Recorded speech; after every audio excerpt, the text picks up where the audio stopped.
Voy a dar el uso de la palabra a Francesco Forgione. Él es sociólogo, estudió esta profesión en la Universidad de Salerno, Italia. Se ha desempeñado como periodista, como escritor, como investigador. Fue miembro de la Cámara de Diputados de Italia, presidente de la Comisión Antimafia en el periodo 2006-2008. En 2003, el presidente de la Asamblea Regional Siciliana lo nombra director de la Fundación Federico II y actualmente aquí en México es director de la Libera Cátedra Giovanni Falcone e Paolo Borsellino de la Alta Escuela para la Justicia. Y gracias por esa oportunidad de estar aquí con vosotros esta noche por hablar de criminalidad organizada, de mafias, como la declinamos al plural en Italia, y de extinción de dominio de la propiedad. Se ha dicho todo, no toda la experiencia mexicana, toda la experiencia italiana. Yo puedo hacer solamente algunas reflexiones sobre este tema. ¿Cuál es la naturaleza de una organización con una tipología mafiosa? O, si queremos extender el concepto de criminalidad organizada. Es el tema que nos porta a la necesidad de golpear la dimensión económica y financiera. Cuando hablamos de criminalidad organizada, no hablamos de una normal organización delictiva. Hablamos de un sistema de poder relacionado con el poder económico, con el poder político, con el poder financiero, con el sistema empresarial. Si no, sería una normal organización delictiva. Y por esta razón, nosotros, en el proceso legislativo, que fue muy largo, nosotros conocimos la presencia de las organizaciones criminales que, simplificando, que llamamos mafia, hasta un siglo y medio, con relaciones de policía, de prefectos. ¿Y por qué esta lucha no la hemos vencido? Ayúdame, no la hemos vencido. ¿Por qué las mafias son sistemas de poderes y son un fenómeno de las clases dirigentes? Si nosotros no consideramos esto, no podemos comprender por qué un fenómeno que tiene un nacimiento en un país como la Italia, hasta 2 siglos más o menos, hoy es un fenómeno internacional, es un fenómeno transnacional. ¿Y por qué tenemos un modelo económico y social en el cual, en el proceso de globalización, la criminalidad organizada ha vivido una nueva etapa de su expansión, relacionada también con el fenómeno de la corrupción como fenómeno normal de la vida pública de todos los países y de todos los gobiernos, de toda la mayoría política, de derecha, de izquierda, de centro. Ese es un tema fundamental. Nosotros valutamos en Italia la facturación anual de las 3 organizaciones criminales históricas, Cosa Nostra, 'Ndrangheta y Camorra, entre 120 y 150 mil millones de euros.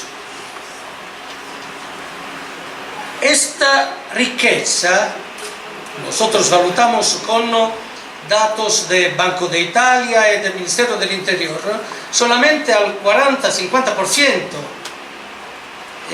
necesita para reproducir las actividades de las organizaciones. La otra se va a lavar, a limpiar en la economía legal. Y si una masa de riqueza de esta entidad normalmente y anualmente se invierte en la economía legal, ¿Cuál es la frontera entre la economía legal y la economía ilegal?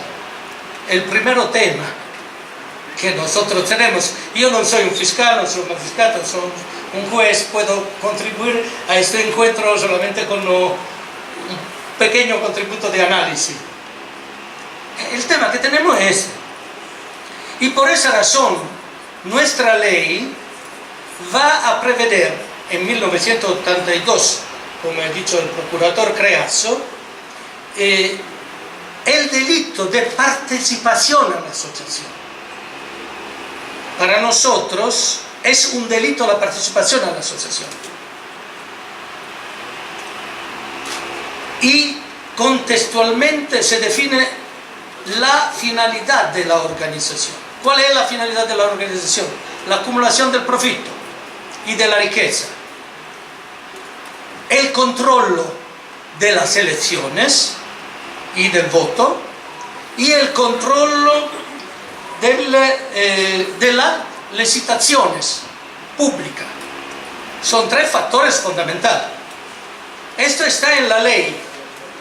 Una asociación que tiene una tipología mafiosa es una asociación que a través de estos tres factores, ¿qué hace? Controla un territorio. ¿Y en qué forma declinamos el concepto de controllo del territorio? Controllo de la economía, controllo de la sociedad y controllo de las instituciones. Por eso cuando hablamos de mafia hablamos de un sistema complejo de relaciones social, económica, política y no solamente de una dimensión criminal. Y no solamente de una dimensión criminal. Y por esa razón, contemporáneamente a la definición del delito de participación a la organización mafiosa, hemos previsto el secuestro y la confisca de los patrimonios y de la riqueza. Porque nosotros decimos normalmente que un boss, un mafioso en la cárcel es un mafioso que sigue comandando y dirigiendo la organización. Un mafioso al cual no vamos a golpear sus patrimonios es un mafioso que simbólicamente por la sociedad va a perder su autoridad y su poder de fascinación. ¿Por qué? Porque golpeamos su fuerza de reproducir consenso social. Ese es fundamental. Es fundamental porque el tema de la disolución de la propiedad no es solamente un tema penal. Es la forma a través de la cual no vamos a cruzar la dimensión represiva y la dimensión judiciaria y penal del contraste a las organizaciones criminales con la dimensión social y la respuesta social y una forma de justicia reparativa que tenemos relativamente a la sociedad por la presencia de las organizaciones criminales en los delitos cometidos por las organizaciones criminales. Nosotros en Italia actualmente tenemos 15.752 inmóviles en gestión administrativa y judiciaria. Y tenemos 13.354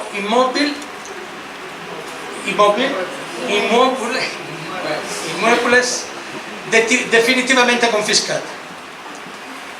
Cuando la confisca es definitiva, este patrimonio pasa al patrimonio del municipio de la ciudad en el cual el inmueble está.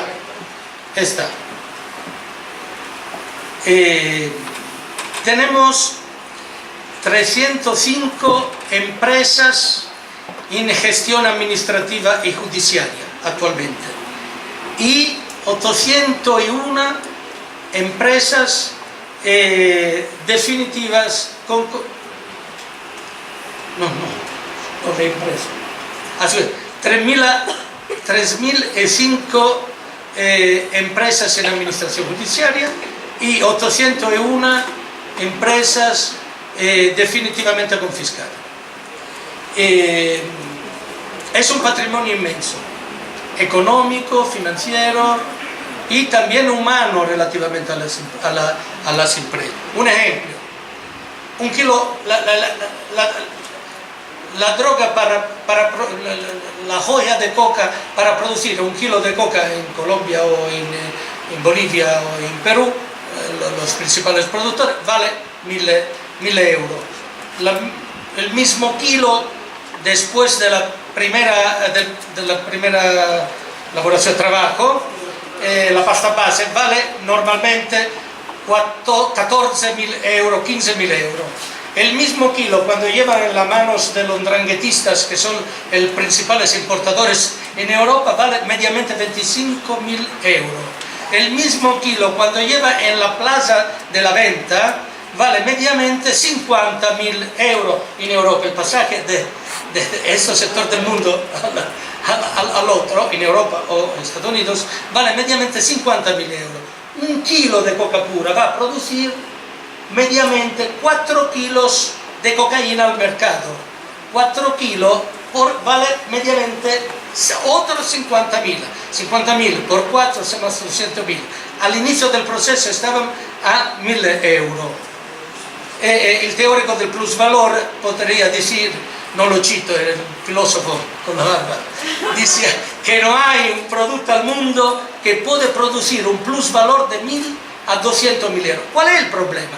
Que normalmente con la actividad de la fiscalía, de la policía, nosotros vamos a golpear a las organizaciones que organizan la producción, el transporte y la venta. Nunca vamos a buscar contemporáneamente la organización que movimenta el dinero necesario por el mismo tráfico, porque una vive en una dimensione criminale, la otra, que va a movimentar el dinero, vive en una dimensione económico-financiera legal. Notarios, director de banco, doctor de comerciales, comercialistas, contadores, abogados internacionales. El que nosotros llamamos el capital social de las mafias. El capital social de la mafia, un sector de burguesía relacionado normalmente con las organizaciones criminales. ¿Por qué un sector de la burguesía se relaciona normalmente con las organizaciones criminales? Porque tiene un interés de negocio económico-financiero. Y por eso allora, el tema, y voy a concluir, el tema de los patrimonios, de la riqueza es importante. Y lo decía el procurador. Nosotros, fue la comisión parlamentaria que yo presidía, que ha ofrecido esta indicación al Parlamento. Nosotros tenemos una visión que va a separar realmente la misura de prevención patrimonial de la misura de prevención personal, con la afirmación de la periculosidad social de los patrimonios de la riqueza mafiosa. Eso es importante, porque la periculosidad de estos patrimonios es una periculosidad real. ¿Por qué? Porque va a transformar la transparencia del mercado, la transparencia de la economía y la transparencia del sistema empresarial. Quindi è una pericolosità reale, la limpieza del capital criminal en la economía legal. Pero es también una periculosidad simbólica, porque el poder de fascinación de la riqueza criminal va a crear una hegemonía cultural en sectores de áreas juveniles, de exclusión social, que va a haber, como no, ahora tenemos, que es relativo al México, ¿no? Hasta nosotros, el mito de Narcos, con Netflix Narcos, ¿no? Y Gomorra para condición, nosotros ofrecemos a vosotros Gomorra y vosotros son Narcos. Eso crea una mitología. Y la mitología es la mitología de la riqueza fácil, de la riqueza sin trabajo, de la riqueza como factor de escalera social. Y por esa razón, la lucha a la criminalidad, y yo sé que lo estoy diciendo en un contexto donde yo soy minoría, ¿no? Porque todo fiscal juez, pero no puede ser solamente una lucha penal y una lucha judiciaria, porque nosotros en los tribunales tenemos que afirmar verdad y justicia, y sobre todo por las víctimas, ¿no? Pero esa lucha se va a vencer en una dimensión social. Y por esa razón también nosotros hemos obtenido una ley soportada con 1.000.000 de firmas, 1.200.000 firmas, una ley de iniciativa popular para obtener la destinación social de los bienes. Y esta ley es ley del Estado. ¿Qué es la destinación social de los bienes? Es la posibilidad de destinar los bienes confiscados a una utilización que tiene un marco, una destinación social. Yo he terminado. Quiero decir solamente una cosa. Para nosotros es importante pensar al tema de los patrimonios y de la riqueza como el tema más avanzado de la lucha contra las organizaciones criminales. La simple represión sin una reparación social, sin la sustracción del poder económico a las organizaciones criminales, no pone la sociedad en la condición de vivir la lucha por la legalidad como una lucha participada, útil. Y nosotros podemos golpear las organizaciones, golpeamos su corazón, y su corazón la economía. Más que la política y la economía, porque hoy es el poder económico de las organizaciones criminales que determina su fuerza de contratación con la política y de condicionamiento con la política y con el poder. Y si nosotros consideramos estas organizaciones, que en Italia tenemos mafiosi, aquí podemos quemar narcotraficantes, simplificando, porque sabemos que no es así, ¿no? que hoy hay más de 300 organizaciones, le podemos llamar como, pero con la característica de un control social, como control criminal de sectores sociales y de territorio, y de economía y de política. Si tenemos esta visión, yo creo que tenemos que trabajar para obtener buenas normas, una cultura jurídica del contraste a la criminalidad y también una organización de la sociedad que pregunta a la política y a las instituciones transparencia y coherencia. Al final es una lucha entre dos modelos de democracia, de libertad y de vida. Gracias.